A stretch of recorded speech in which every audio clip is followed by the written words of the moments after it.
Hello students, SB ইনস্টিটিউটের YouTube চ্যানেলে তোমাদের সবাইকে আবারও ওয়েলকাম জানাই। আমি সুদেষ্টা বিশ্বাস আজকে তোমাদের কাছে জিওগ্রাফির গুরুত্বপূর্ণ ক্লাস নিয়ে চলে এসেছি। গুরুত্বপূর্ণ তো বটেই, তার সঙ্গে তোমাদের রিকোয়েস্ট ছিল ভারতের যত পর্বত শ্রেণী, পর্বত শৃঙ্গ যা যা রয়েছে সেই সম্পর্কে যেন আমরা বিভিন্ন ক্লাসে আলোচনা করি। তার জন্যই কিন্তু আজকের এই ক্লাসটি অ্যারেঞ্জ করা হয়েছে। তাহলে ভারতের যে সমস্ত পর্বত শ্রেণী রয়েছে সেগুলো সম্পর্কে কিন্তু আমরা বিভিন্ন ক্লাসে আলোচনা করব। এটাই আমাদের এর পরবর্তী টপিক, যে ভারতের সমস্ত পর্বত শ্রেণী, পর্বত শৃঙ্গ এই সম্পর্কিত আলোচনা।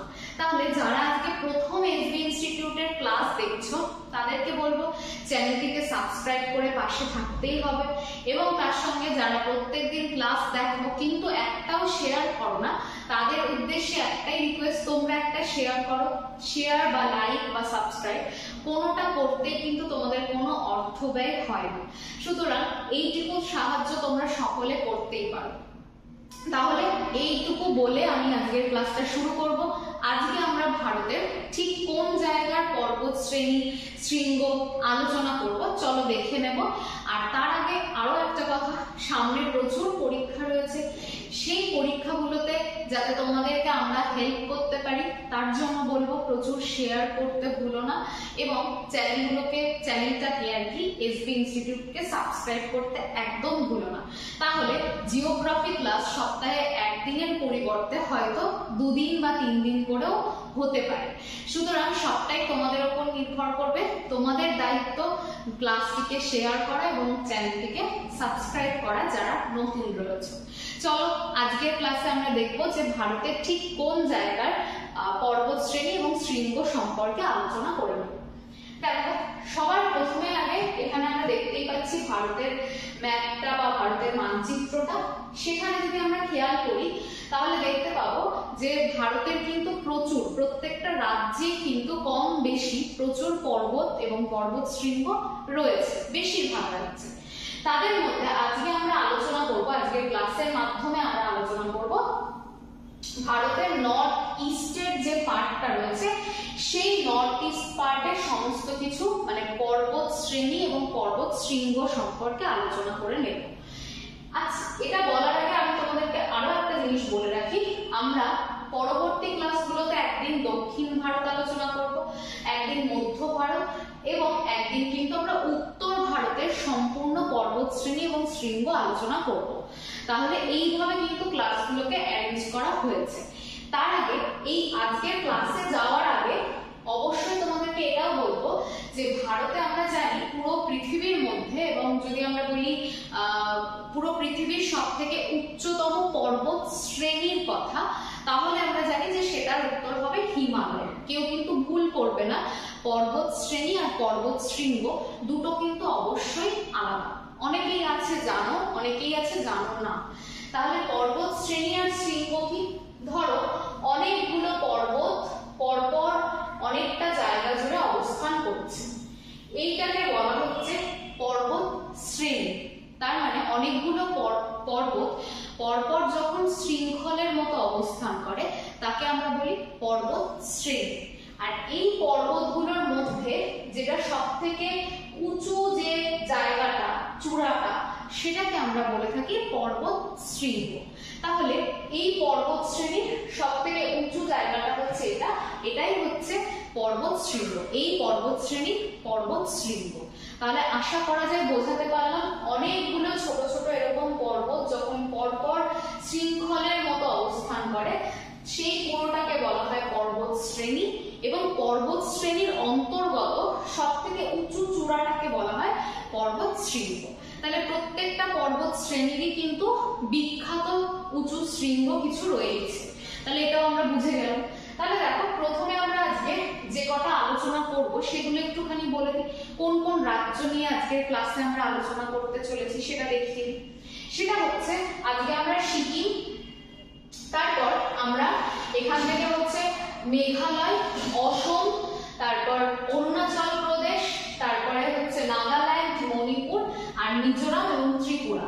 এই রাজ্যগুলো মানে এদিকে তো 7 সিস্টার্স রয়েছে, মানে অরুণাচল প্রদেশ, মণিপুর, মেঘালয়, নাগাল্যান্ড, মিজোরাম এবং তার সঙ্গে অসম, এইগুলো তো ত্রিপুরা, এগুলো তো রয়েছে সেভেন সিস্টার্স। এর সঙ্গে আমরা আলোচনা করতে চলেছি আজকে সিকিমকে নিয়েও আমরা আলোচনা করব। তাহলে এইটুকু হচ্ছে আজকের ক্লাসের কিন্তু মেইন পার্ট হবে, এই রাজ্যগুলোর প্রধান প্রধান পর্বত শ্রেণী এবং শৃঙ্গ নিয়ে আলোচনা করা। আরো এই প্রসঙ্গে বলি, এই যে আমাদের ভারতে দুটো বিখ্যাত পর্বত শ্রেণী রয়েছে, একটা তো জানোই তোমরা কারাকোরাম, আর বাকিটা হচ্ছে হিমালয়।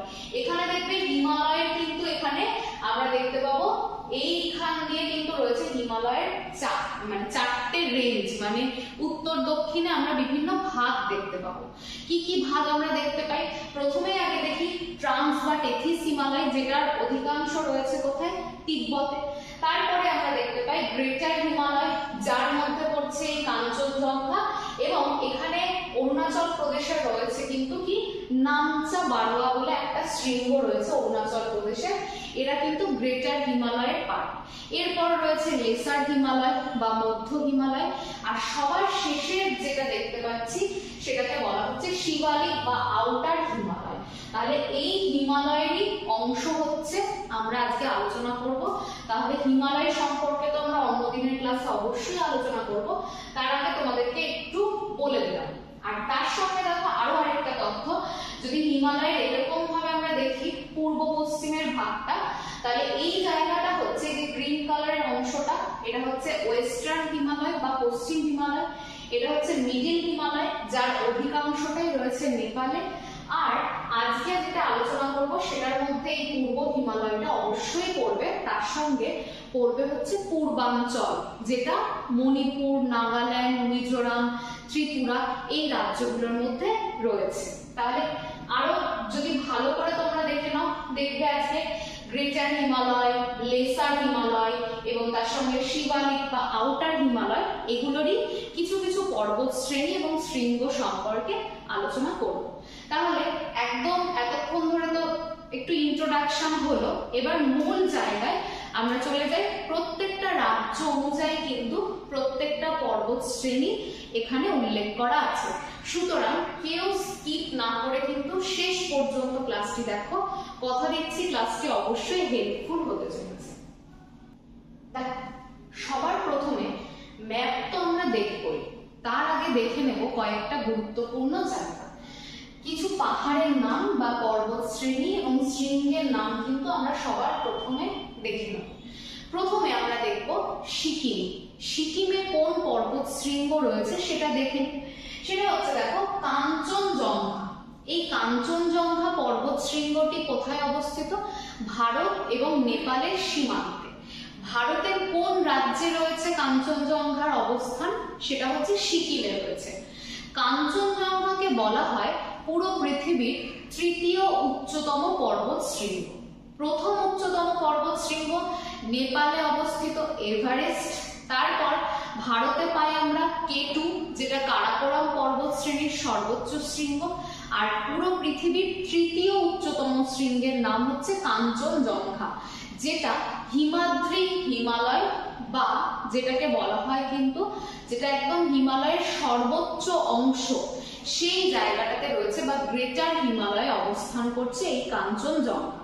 কাঞ্চনজঙ্ঘা রয়েছে নেপাল এবং ভারত এদের সীমান্তবর্তী জায়গায়, এবং অনেক সময় অনেকেই বলে থাকেন যে ভারতের যদি হিমালয়ের অন্তর্গত সর্বোচ্চ শৃঙ্গ বলা হয় তাহলে সেটা অবশ্যই হবে কাঞ্চনজঙ্ঘা। এটা মানে এর ব্যতিক্রম কিছু উত্তরও রয়েছে, সেটা আমরা পরবর্তী কোনো ক্লাসে নিশ্চয়ই আলোচনা করে নেব, কারণ কাঞ্চনজঙ্ঘা কিন্তু দুটো দেশের সীমান্তে অবস্থিত, সেই জন্য এটা কিন্তু একটা বিতর্কিত একটা কিন্তু পর্বত শৃঙ্গ, যেটা ভারতের দ্বিতীয় উচ্চতম শৃঙ্গ রূপে পরিচিত।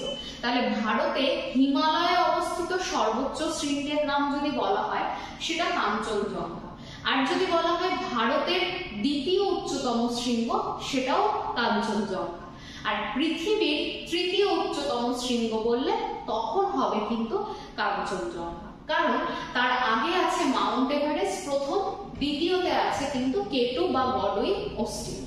তাহলে এখানে দেখো সিকিম এবং নেপাল সীমান্তে অবস্থিত, এটা ভারতের দেখো কাঞ্চনজঙ্ঘা উচ্চতম পর্বত শৃঙ্গ। কিন্তু যদি বলে দেয়, উল্লেখ করে দেয় হিমালয়ে অবস্থিত ভারতের উচ্চতম পর্বত শৃঙ্গ, তখন কিন্তু অ্যান্সার হতেই হবে কাঞ্চনজঙ্ঘা। কারণ কেটু যতই ভারতের উচ্চতম শৃঙ্গ হোক, কেটু কিন্তু হিমালয়ে নেই, কেটু রয়েছে কারাকোরাম পর্বত শ্রেণীতে। তাহলে সেই জন্য তখন উত্তর হয়ে যাবে কিন্তু কাঞ্চনজঙ্ঘা। এই যে কাঞ্চনজঙ্ঘা, এটা পূর্ব হিমালয়েরই একটা অংশ।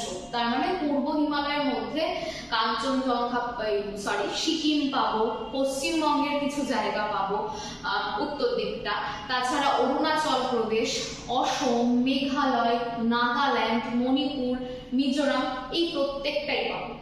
এরপর দেখে নেব অরুণাচল প্রদেশের কিছু গুরুত্বপূর্ণ পাহাড়। অরুণাচল প্রদেশে দেখো যে পাহাড়গুলো রয়েছে তাদের মধ্যে প্রধান পরপর যদি আমরা দেখি তাহলে কি কি পাবো? দাফলা পাবো, মিরি পাহাড় পাবো, আবর পাহাড় পাবো এবং মিশমি পাহাড় পাবো। তাহলে অরুণাচল প্রদেশে চারটে রয়েছে হচ্ছে পর্বত মানে পাহাড়, তাদের নাম কি? চারটে হিলস রয়েছে অরুণাচল প্রদেশে, একটা হচ্ছে দাফলা, একটা মিরি, একটা আবর, একটা মিশমি। এদেরকে আমরা ম্যাপে দেখে নিই লোকেশনটা ঠিক কিরকম জায়গাতে রয়েছে।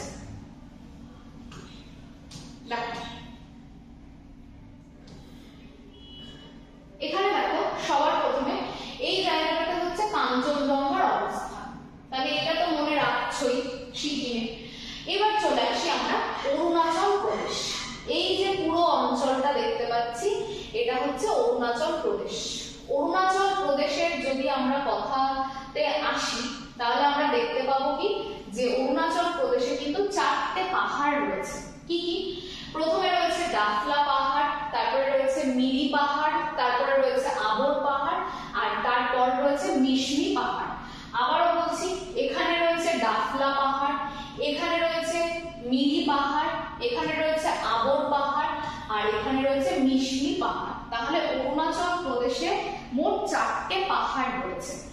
আরো একটা কথা, গুরুত্বপূর্ণ একটা শৃঙ্গ রয়েছে যেটা এই রকম জায়গাতে অবস্থিত, এটাকে বলা হয় নামচা বারোয়া পর্বত শৃঙ্গ, যেটা হিমালয়ের একদম পূর্বতম পর্বত শৃঙ্গ। কারণ হিমালয় তো অরুণাচল প্রদেশে শেষ হচ্ছে, তাহলে অরুণাচল প্রদেশ হচ্ছে একদম পূর্বতম রাজ্য এবং ওখানে অবস্থিত নামচা বারোয়া, যেখানে গিয়ে হিমালয় শেষ হচ্ছে, ওটা হচ্ছে একদম পূর্বতম অংশ। যদি পশ্চিমে নাঙ্গা পর্বত থেকে দেখি তাহলে আমরা দেখতে পাবো নামচা বারোয়াতে গিয়ে হিমালয় কিন্তু শেষ হচ্ছে। এবং এই নামচা বারোয়া শৃঙ্গের জন্যই ব্রহ্মপুত্র কিন্তু বাঁক নিয়ে আমাদের ভারতে প্রবেশ করেছে। নইলে হয়তো ব্রহ্মপুত্রের গতিপথটা ঠিক এরকম হতো, সোজা মানে আরো পূর্ব দিকে যেত, কিন্তু ব্রহ্মপুত্র ভারতে প্রবেশ করার কারণ হচ্ছে নামচা বারোয়া পর্বত শৃঙ্গের অবস্থান। তাহলে এইগুলো হলো অরুণাচল প্রদেশের একদম প্রথম বা প্রধান পাহাড়। এরপরে দেখে নেব অরুণাচল প্রদেশের মধ্যে কি রয়েছে, আমরা সেটা তো দেখবই। দেখো এখানে একটা কথা দেখতে পাচ্ছি, পাটকাই বন। এটা সম্পর্কে চলো আগে একটু দেখে নিই তথ্যগুলো কি কি রয়েছে। দেখো পাটকাই বন সম্পর্কে যে বিষয়টা রয়েছে সেটা হচ্ছে, দেখো এটা অরুণাচল প্রদেশ, অসম আর নাগাল্যান্ড। তাহলে পাটকাই বন হচ্ছে মায়ানমারের সঙ্গে ভারতের একটা আন্তর্জাতিক সীমানা তৈরি করে। এই পাটকাই বন তিনটে রাজ্যের উপর বিস্তৃত, একটা হচ্ছে অরুণাচল প্রদেশ, একটা অসম, একটা নাগাল্যান্ড। তারপর দেখো রয়েছে নাগা পাহাড়, কোথায় অবস্থিত? নাগাল্যান্ডে অবস্থিত। সর্বোচ্চ শৃঙ্গ কি? সরামতি। তারপর দেখো বড়াইল পাহাড়, কোথায় অবস্থিত? অসম এবং নাগাল্যান্ডে অবস্থিত। এইবার আগে আমরা একটুখানি দেখে নিই পাহাড়গুলোর লোকেশন।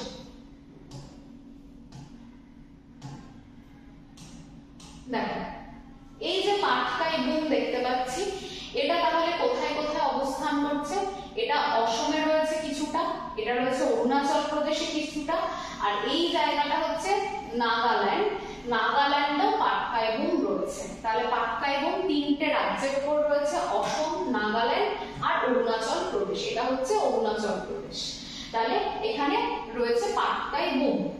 আর দেখো এখানে না যে কটা তোমরা পর্বত দেখতে পাচ্ছ প্রত্যেকটা রেঞ্জই কিন্তু একে অপরের সঙ্গে সংযুক্ত, কিন্তু পরবর্তীকালে বিভিন্ন নদীর প্রবাহ কি করেছে, রেঞ্জগুলোকে বিভক্ত করে দিয়েছে, যার জন্য বর্তমানে তারা কিন্তু বিচ্ছিন্নভাবে অবস্থান করছে।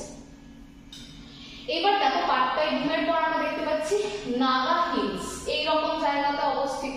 তাহলে নাগা হিলস কোন পাহাড়ে, কোথায়, কোন রাজ্যে অবস্থিত? নাগাল্যান্ডে অবস্থিত। আর নাগা হিলস যেটা, তার যদি সর্বোচ্চ শৃঙ্গ দেখি তাহলে কি দেখতে পাবো? সরামতি হচ্ছে নাগাল্যান্ডের বা নাগা হিলসের সর্বোচ্চ শৃঙ্গ। এরপর দেখবো আমরা বড়াইল রেঞ্জ। এই বড়াইল রেঞ্জ দুটো রাজ্যের মধ্যে অবস্থান করছে। একটা হচ্ছে অসম, এই যে এই অবধি তো অসমের বিস্তার, দেখে বুঝতেই পারছো, এটা হচ্ছে অসম আর নাগাল্যান্ড, এই দুটো রাজ্যের মধ্যে রয়েছে বড়াইল পর্বত শ্রেণী। তাহলে বড়াইল রেঞ্জ দুটো রাজ্যে রয়েছে, অসম আর নাগাল্যান্ড। নাগা হিলস যেটা, সেটা রয়েছে নাগাল্যান্ডে এবং এর সর্বোচ্চ শৃঙ্গ হচ্ছে সরামতি। আর তার আগে পেয়েছিলাম পাটকাই বুম, যেটা তিনটে রাজ্যে রয়েছে, একটা অসম, নাগাল্যান্ড আর অরুণাচল প্রদেশ। এরপর দেখে নেব এখানে না মণিপুরে দুটো পর্বত শ্রেণী রয়েছে। কি কি সেই পর্বত শ্রেণীগুলো দেখে নিই। সেটা হচ্ছে দেখো লাইমাটোল পাহাড় আর একটা হচ্ছে মণিপুর পাহাড়। তাহলে এরা রয়েছে কোথায়? মণিপুরে, লাইমাটোল আর মণিপুর পাহাড়। তারপর দেখো রয়েছে মিজোরামে মিজো পাহাড় এবং যেটার আরেকটা নাম হচ্ছে লুসাই পাহাড়, সেটা রয়েছে মিজোরামে। আর এই মিজো পাহাড়ের সর্বোচ্চ শৃঙ্গের নাম কি যদি দেখি তাহলে দেখতে পাবো ফাওয়ানপুই বা নীল পর্বত। তাহলে মাউন্ট নীল বা ফাওয়ানপুই হচ্ছে সর্বোচ্চ শৃঙ্গ। আর লাস্ট দেখো জাম্পুই পাহাড় কোথায় রয়েছে? ত্রিপুরাতে রয়েছে। তাহলে এবার লোকেশন গুলো একটু চট করে দেখে নেব কি কি। দেখো এখানে রয়েছে লাইমাটোল রেঞ্জ আর এখানে রয়েছে মণিপুর রেঞ্জ। এরা দুজনে লাইমাটোল আর মণিপুর রেঞ্জ দুটোই কোন রাজ্যে অবস্থিত? মণিপুরে। আর সবথেকে ইন্টারেস্টিং কথা হচ্ছে এইখানটাতে একটা হ্রদ অবস্থান করছে, এই হ্রদটা হচ্ছে লোকটাক হ্রদ। এই হ্রদটা কিন্তু ভীষণ গুরুত্বপূর্ণ এই পূর্ব ভারতের জন্য, গুরুত্বপূর্ণ একটা লেক বা হ্রদ নামে পরিচিত। তারপর দেখো এখানে আমরা দেখতে পাচ্ছি মিজো হিলস কোথায় রয়েছে? মিজোরামে রয়েছে। তাহলে এই মিজো হিলসটা রয়েছে মিজোরামে। এই মিজো হিলসের সর্বোচ্চ শৃঙ্গের নাম কি? সেটা হচ্ছে ফাওয়ানপুই বা মাউন্ট নীল বা নীল পর্বত।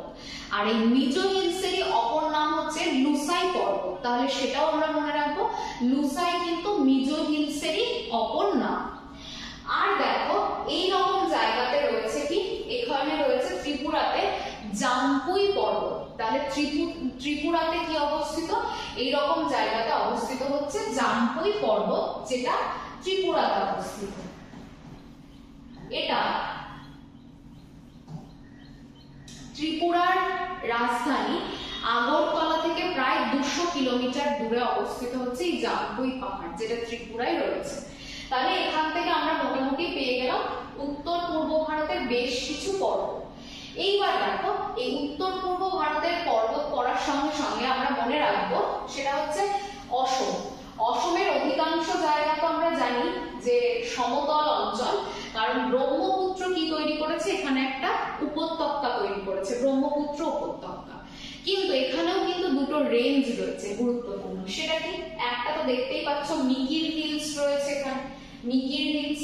আরো একটা রয়েছে সেটা হচ্ছে রেংমা রেঞ্জ। রেংমা রেঞ্জ আর মিকির পাহাড়, এই দুটোই রয়েছে কোথায়? অসমে। তাহলে অসমের দেখো এর উত্তর দিয়ে কিন্তু প্রবাহিত হচ্ছে ব্রহ্মপুত্র, কিন্তু তা সত্ত্বেও মনে রাখবে মিকির হিলস আর রেংমা পর্বত দুটোই রয়েছে অসম। এরপর দেখো আমরা দেখতে পাচ্ছি এটা হচ্ছে মেঘালয় মালভূমি। মেঘালয় মালভূমি নিয়ে তোমাদের দেখবে একটা শর্টস করা রয়েছে, সেখান থেকে তো আরো বিস্তারিত জেনেই নেবে। তাহলে মেঘালয়টা জুড়ে, মেঘালয় রাজ্য জুড়ে রয়েছে মেঘালয় মালভূমি। এই মেঘালয় মালভূমি কিন্তু হিমালয়ের কোনো অংশ নয়। তাহলে মেঘালয় মালভূমিতে যে পাহাড়গুলো রয়েছে এরা কিন্তু হিমালয়ের অংশ নয়। কিন্তু এতক্ষণ আমরা যেগুলো আলোচনা করেছিলাম, মানে নাগা পাহাড়, বড়াইল পাহাড়, মিজো পাহাড়, জাম্পুই পাহাড়, এরা কিন্তু সবাই হিমালয়ের অংশ বিশেষ। হিমালয়টা নামচা বারোয়ার কাছে একটা দক্ষিণমুখী বাঁক নিয়ে কোথায়? ভারতের একদম পূর্ব দিকের রাজ্যগুলোতে অবস্থান করছে, মানে উত্তর পূর্বের রাজ্যগুলোতে। কিন্তু মেঘালয় মালভূমির পাহাড় কিন্তু কখনোই হিমালয়ের অংশ নয়। মেঘালয় হচ্ছে মালভূমি, এটা আসলে কিন্তু ভারতের উপদ্বীপীয় মালভূমির অংশ বিশেষ। এই ভারতের উপদ্বীপীয় মালভূমিটা একটা গ্যাপের দ্বারা এই মেঘালয় মালভূমির থেকে বিচ্ছিন্ন হয়েছে। কি সেটা তোমরা প্রত্যেকেই জানো, এইখান দিয়ে রয়েছে গঙ্গা আর ব্রহ্মপুত্রের বদ্বীপ অঞ্চল বা বলতে পারো প্রবাহ পথ। এই গঙ্গা বদ্বীপের যে জায়গাটায়, এই জায়গাটাতেই কিন্তু ধীরে ধীরে নুড়ি কাকড় পলি জমা হয়ে হয়ে তৈরি করেছে কিন্তু একটা সমতল অঞ্চল। এর ফলে একটা গ্যাপ তৈরি হয়েছে, যার দ্বারা বিচ্ছিন্ন হয়ে গেছে মেঘালয় মালভূমি ভারতের উপদ্বীপীয় মালভূমি থেকে। এটাকে বলা হয় গারো রাজমহল গ্যাপ বা মালদা গ্যাপ। পশ্চিমবঙ্গের মালদা জুড়ে এই গ্যাপটা রয়েছে। তাহলে গারো রাজমহল গ্যাপ বা মালদা গ্যাপ দ্বারা মেঘালয় মালভূমি ভারতের যে উপদ্বীপীয় মালভূমি তার থেকে কি রয়েছে, বিচ্ছিন্ন রয়েছে। এখানে দেখো তিনটে গুরুত্বপূর্ণ পাহাড় রয়েছে সমান্তরালে, একটা গারো পাহাড়, একটা খাসি পাহাড়, আর একটা হচ্ছে জয়ন্তিয়া পাহাড়। গারো পাহাড়েও প্রচুর বৃষ্টিপাত হয়। গারো পাহাড়ের যেটা সর্বোচ্চ শৃঙ্গ তার নাম হচ্ছে নকরেক। তাহলে গারো পাহাড়ের সর্বোচ্চ শৃঙ্গের নাম কি, নকরেক। আর খাসি পাহাড়ের সর্বোচ্চ শৃঙ্গ হচ্ছে শিলং। খাসি পাহাড়ের সর্বোচ্চ শৃঙ্গ তথা মেঘালয় মালভূমির সর্বোচ্চ শৃঙ্গ হচ্ছে শিলং। আর এদিকে রয়েছে একদম মেঘালয়ের পূর্ব দিকে জয়ন্তিয়া পাহাড়। মনে রাখবে এই খাসি পাহাড়ে প্রচুর বৃষ্টিপাত হয় এবং খাসি পাহাড়ে চেরাপুঞ্জি এবং মৌসিনরাম নামক দুটি বিখ্যাত স্থান অবস্থান করছে এই খাসি পাহাড়ে, কারণ এখানে প্রচুর বৃষ্টিপাত হয়। তাহলে এই জায়গাটা দেখে মৌসিনরাম এবং তার সঙ্গে চেরাপুঞ্জি, এগুলো কি ভারতের সবথেকে বিশ্বের সবথেকে আর্দ্রতম বা বৃষ্টিবহুল স্থান হচ্ছে মৌসিনরাম, আগে সেটা চেরাপুঞ্জি ছিল। এরা কিন্তু প্রত্যেকে খাসি পাহাড়ে অবস্থিত। তাহলে চলো দেখে নিই একটুখানি ইনফরমেশন গুলো আর কি কি রয়েছে আমাদের জন্য। দেখো এইমাত্রই বললাম গারো পাহাড় কোথায় অবস্থিত, মেঘালয়ে। সর্বোচ্চ শৃঙ্গের নাম গারো পাহাড়ের নকরেক হচ্ছে গারো পাহাড়ের সর্বোচ্চ শৃঙ্গ। খাসি পাহাড় মেঘালয়ে অবস্থিত। শিলং হচ্ছে খাসি পাহাড়ের সর্বোচ্চ শৃঙ্গ এবং মেঘালয় মালভূমিরও সর্বোচ্চ শৃঙ্গ শিলং। উচ্চতা 1968 মিটার। জয়ন্তিয়া পাহাড় কোথায় অবস্থিত, মেঘালয়ে অবস্থিত। আর বলেছিলাম অসমে দুটো পাহাড় রয়েছে, একটার নাম তো মিকির, আরেকটা হচ্ছে রেংমা। এরা কোথায় অবস্থিত, অসমে অবস্থিত। তাহলে এই যে সুন্দর করে করে রাজ্য এবং পাহাড়ের নামগুলো লেখা, এগুলো কিন্তু তোমরা অবশ্যই ক্লাস করতে করতে নোট ডাউন করে নেবে, তাহলে আর কোনো কনফিউশন পরবর্তী সময়ে থাকবে না। যদি কিছুতে কোনো প্রশ্ন থাকে অবশ্যই কমেন্ট সেকশন থাকলো, সেখানে তোমরা জানাতেই পারো। আর তার সঙ্গে প্রত্যেকটা রাজ্য এইভাবে পড়বে, তাহলে কখনো ভুল হবে না যে কোন পাহাড়টা কোথায় অবস্থিত, সেটা নিয়ে কিন্তু কোনো কনফিউশন থাকবে না। এরপরে দেখে নিই, এখানে সুন্দর করে প্রত্যেকটা পাহাড় আরো দেওয়া রয়েছে। এরপরে দেখে নেবো আমরা এই জায়গাটা আরো একবার দেখে নিই, সেটা হচ্ছে প্রত্যেকটা দেখো পর্বত শ্রেণী এবং তার পাশে কিন্তু রাজ্যের নাম কিন্তু লেখা আছে। তাহলে এগুলো প্রত্যেকটা তোমরা কিন্তু নোট ডাউন করে নেবে। জামপুই পাহাড় কোন রাজ্যে, লাইমাটোল পাহাড় কোন রাজ্যে, নিজ পাহাড়ের সর্বোচ্চ শৃঙ্গের নাম কি, এইভাবে কিন্তু পরীক্ষাতে প্রশ্ন আসার মতো রয়েছে। ইম্পর্টেন্ট নাগাল্যান্ডে রয়েছে নাগা পাহাড়, তার সর্বোচ্চ শৃঙ্গের নাম কি, সরামতি। এগুলো প্রত্যেকটা পড়বে। তাহলে আজকের যে ক্লাসটি আমরা করলাম সেখানে শুধু উত্তর পূর্ব ভারত সম্পর্কে আমরা আলোচনা করব। পরের দিন আমরা ভারতের কোনো না কোনো জায়গার পর্বত শ্রেণী সম্পর্কে আলোচনা করব। তোমরা কমেন্ট সেকশনে জানাবে যে এবার তোমরা উত্তর ভারত না মধ্য ভারত না দক্ষিণ ভারত, কোন ভারতের পর্বত শ্রেণী সম্পর্কে তোমরা ক্লাস চাইছো। তাহলে তোমরা প্রত্যেকে ভালো থেকো, সুস্থ থেকো, খুব ভালোভাবে একদম নিখুঁতভাবে পড়াশোনাগুলো করো, প্রত্যেকটা জায়গার কনফিউশন ক্লিয়ার করে পড়াশোনা করো। এইটুকুই বলবো। যারা আজকে প্রথম ক্লাস দেখলে সাবস্ক্রাইব করতে ভুলো না এবং ভালো লাগলে একটা লাইক এবং শেয়ার এইটুকু কিন্তু তোমরা করতে করতেই পারো, এটা অবশ্যই করতে হবে তোমাদের, নইলে পরে কিন্তু এত ভালো ভালো ক্লাস কিন্তু আরো ভালো করার যে চেষ্টা সেটা কিন্তু কমে যাবে। সুতরাং তোমাদের দায়িত্ব এই বিষয়টা দেখার, এবং অবশ্যই তোমাদের বলবো আবারও প্রত্যেকে ভালো থেকো এবং সুস্থ থেকো। দেখা হচ্ছে পরবর্তী ক্লাসে। সবাইকে ধন্যবাদ।